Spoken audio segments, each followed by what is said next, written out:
সুপ্রভাত। কেমন আছো তোমরা সবাই? আশা করছি তোমরা সবাই খুব ভালো আছো আর আমিও খুব ভালো আছি। আমার ছোট্ট একটি চ্যানেল শখের পরিবারে তোমাদের সকল বন্ধুকে জানাচ্ছি অনেক অনেক স্বাগত আর অনেক অনেক ভালোবাসা। আর আজকের বারটি হলো সোমবার, আর এইমাত্র আমি বাবার বাড়ি থেকে বাড়ি আসলাম, কারণ রাখি পূর্ণিমার দিন তো আমি বাবার বাড়িতে গেছিলাম, তোমাদের সাথে শেয়ার করেইছি। তো দুদিন ছিলাম, আজকে বাড়ি আসলাম। বাড়ি আসার পর ঘরে ঢুকে আমার মাথায় পুরো হাত পড়ে গেছে, কারণ ঘরের অবস্থা খুবই খারাপ। তোমাদের সাথে দেখাচ্ছি, দাঁড়াও।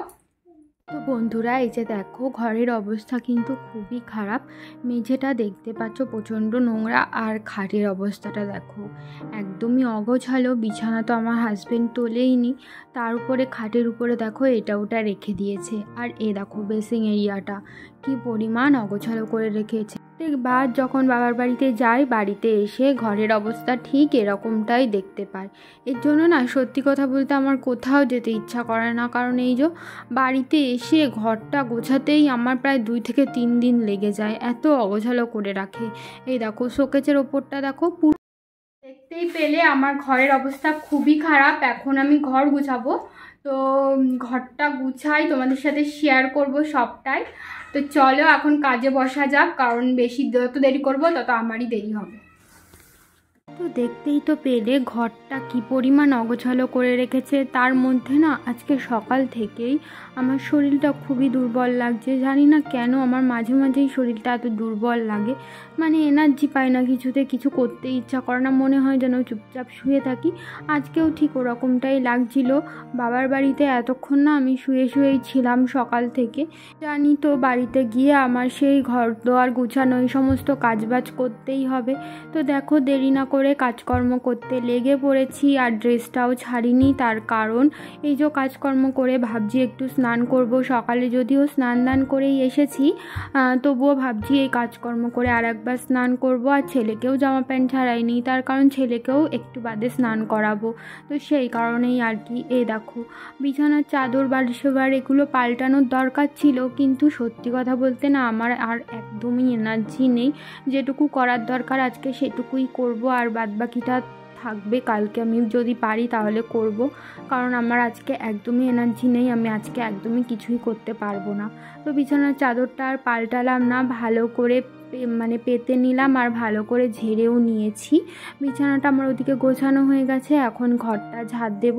তো সেই কারণে মেঝের উপরে যেগুলো এদিক ওদিক ছড়িয়ে ছিটিয়ে ছিল সেগুলোই আর কি জায়গায় রেখে ঘরটা ঝাড় দিয়ে নিচ্ছি। আর দেখতেই পাচ্ছ 2 দিন ঘরে ঝাড় পড়িনি, আর দেখো ঘরটার কি অবস্থা, একদমই যাচ্ছে না তাই অবস্থা।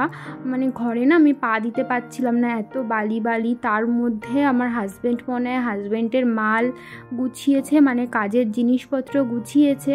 তো সেই কারণে না চারিদিকে এটা ওটা ছড়িয়েও ছিটিয়ে ছিল কাজের জিনিসপত্র, সেজন্য আরও বেশি পা দিয়ে হাঁটতে পারছিলাম না। তো সেই কারণে খাটটা গুছিয়ে সবার প্রথমে আমি ঘরটা ঝাড় দিয়ে নিলাম। আর সত্যি কথা বলতে খাটটা গোছানো থাকলে আর ঘরের মেঝে যদি পরিষ্কার থাকে তাহলে ঘরটা মনে হয় যে ঘর। আর খাট অগোছালো থাকলে মেঝেও যদি নোংরা এদিক ওদিক ছড়িয়ে ছাটিয়ে থাকে তাহলে কিন্তু ঘরটা মনে হয় কি আর ঘর না, জঙ্গল। তো আমার মনে হয় তো আজকে আমি আর কিছু গুছাবো না, শুধুমাত্র খাটটাই গুছালাম আর ঘরটা ঝাড় দিলাম। তারপরে ঘরটা ঝাড় দিয়ে চলে এসেছি বাইরে। আমাদের ঘরের বাইরে যেই উঠান মতো জায়গাটা আছে ওই জায়গাটা ঝাড় দিতে। তো এই তো দেখো ঝাড় দিয়ে নিলাম। সকালে হয়তো আমার শাশুড়ি মা ঝাড় দিয়েছেন, কিন্তু এখন যেহেতু আমি ঘরটা ঝাড় দিলাম তো সেই কারণে ভাবলাম একেবারেও ঝাড় দিয়ে নিই, তাহলে আর বিকালে ঝাড় দেওয়া লাগবে না। তো এই তো ঝাড়ঝুড় দিয়ে এই দেখো যেদিন গেছিলাম বাবার বাড়িতে ওই রাখি পূর্ণিমার দিন, সেই দিনই এই জামা কাপড়গুলো ধুয়ে এই ঘরের সামনে মেলে দিয়ে গেছিলাম, ভিজা জামা কাপড়গুলো আর কি। তো এখন দেখছি জামা কাপড়গুলো সমস্তটাই শুকিয়ে গেছিলো। তো সেই জন্য জামা কাপড়গুলো সব বাইরে থেকে তুলে এনে এই তো ঘরে রাখলাম। আর ওই বাক্সের উপরটা দেখতে পাচ্ছ এক গাদা জামা কাপড় জমেছে, ওগুলো ভাঁজ করতে হবে। আজ আজকে আর পারবো না, কালকে ভাজ করব। তো সমস্ত ঘর দুয়ার ঝাড় দিয়ে চলে গেছিলাম স্নান করতে। আর স্নান করে এসে ছেলেকেও স্নান করিয়ে খাইয়ে দাইয়ে ওকে ঘুম পাড়িয়ে দিয়েছিলাম। আর এখন ঘড়িতে বিকেল ওই 5টা বাজে। এখন আমি করছি একটু চাউমিন। এখন চাউমিন করতাম না, কিন্তু আমার শ্বশুরমশাই হঠাৎ করে বললেন একটুখানি চাউমিন বানাতে। তো সেই কারণেই আর কি এখন আমি একটুখানি চাউমিন বসিয়ে দিচ্ছি। একদিকে চাউমিন সেদ্ধ বসিয়ে দিয়েছি, আর একদিকে আলু গাজর সমস্ত কিছু ভেজে নিচ্ছিলাম আর কি, পেঁয়াজ চাউমিনে দেওয়ার জন্য। আর আজকে চাউমিনটা না একটু অন্যরকম ছিল, একটুখানি সেদ্ধ করাতেই দেখছি চাউমিনটা পুরো ম্যাগি যেমন হয় ওই রকম টাইপের হয়ে গেছে। তো বেশি সেদ্ধ হয়ে গেছিলো।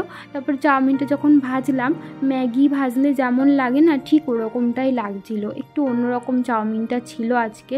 তো দেখো এই দেখো গায়ে লেগে লেগে যাচ্ছিলো, মানে ম্যাগি সেদ্ধ করে এইভাবে ভাজলে যেমনটা হয় ওই রকমটা। খেতে কিন্তু বেশ ভালোই হয়েছিল, খেতে খারাপ লাগছিল না, পুরো ম্যাগির মতোই লাগছিল। তো এই তো চাউমিনটা প্রায় হয়েই গেছে। নামানোর আগে একটুখানি ম্যাগি মশলা দিয়ে আর একটু ভালো করে নাড়িয়ে চাড়িয়ে নিলাম। এখন নামিয়ে দেবো।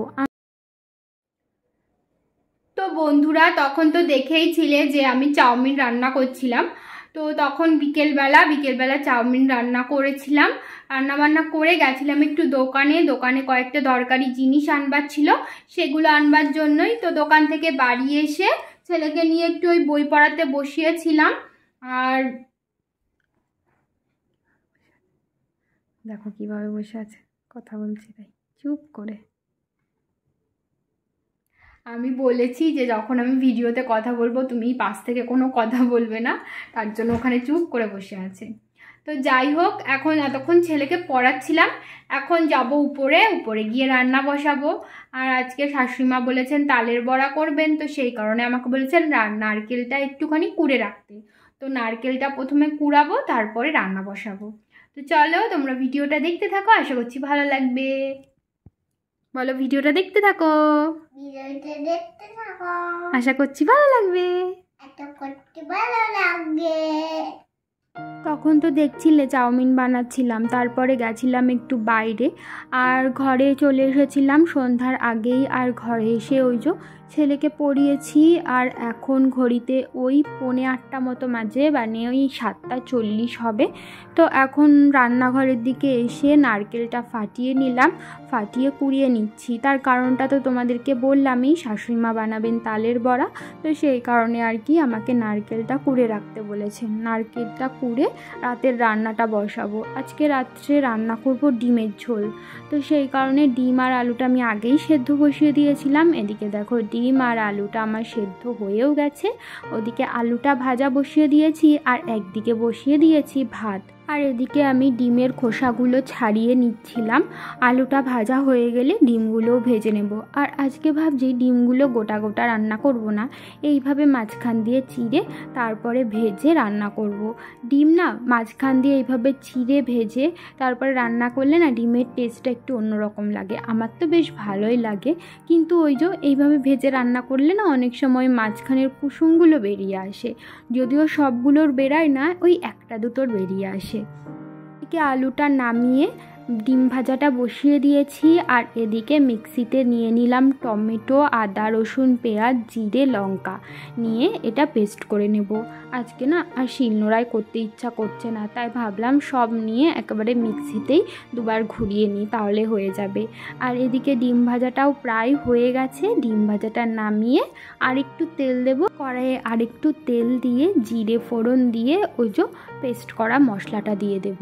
আর আজকে না রান্নাটা সবটা তোমাদের সাথে শেয়ার করতে পারিনি, তার কারণ আমার ফোনে মেমোরি ফুল হয়ে গেছিলো। ভিডিও বানাতে বানাতে হঠাৎ কখনই ভিডিও বন্ধ হয়ে গেছে, আমি না একদমই বুঝতে পারিনি। তো যাই হোক, ওই দেখো কড়াইয়ে তেল দিয়ে তারপরে তেজপাতা শুকনো লঙ্কা আর জিরে ফোড়ন দিয়ে পেস্ট করা মশলাটা দিয়ে দিয়েছিলাম। আর দিয়ে দিয়েছিলাম পরিমাণ মতো নুন হলুদ দেওয়ার পর মশলাটা ভালো করে কষিয়ে নিচ্ছিলাম।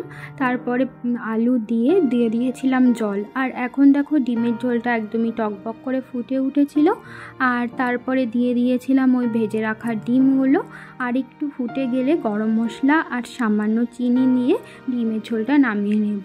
ওদিকে তো ডিমের ঝোলটা ফুটছিল, আর এদিকে দোকান থেকে আজকে কয়েকটা জিনিস আনা হয়েছিল, সেগুলোই আর কি আমি কৌটায় ঢেলে নিচ্ছিলাম। যেমন ধরো মুসুরির ডাল, চিনি, সাদা তেল, এগুলোই আর কি দোকান থেকে আনা হয়েছে, এগুলোই আমি কৌটাতে ঢেলে নিচ্ছিলাম। আর এই দেখো, চিনিটা তো বড় কৌটাতে ঢাললামই, আর এই ছোট কৌটাতেও একটু ঢেলে নিলাম। এই ছোট কৌটাটা সবসময় ইউজ করা হয়, ছোট কৌটার চিনিটাও বাড়ন্ত হয়ে গেছিলো, তো সেই জন্যই। আর এখন সাদা তেলটাও বোতলে আমি ঢেলে নিচ্ছিলাম।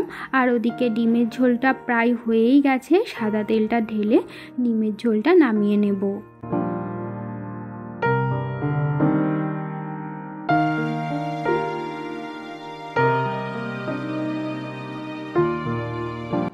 আর এদিকে দেখো শাশুড়ি মা বসিয়ে দিয়েছেন তালের বড়া। তো তোমাদেরকে তো তখনই বলেছিলাম শাশুড়ি মা আজকে তালের বড়া ভাজবেন। এই বছরের এই প্রথম তালের বড়া ভাজা হলো আমাদের বাড়িতে। আগেও একদিন তালের বড়া খাওয়া হয়েছে, সেদিন হচ্ছে কি আমার মা পাঠিয়েছিল বানিয়ে। তো আজকে প্রথম আমাদের বাড়িতে এই বছরের তালের বড়া ভাজা হলো।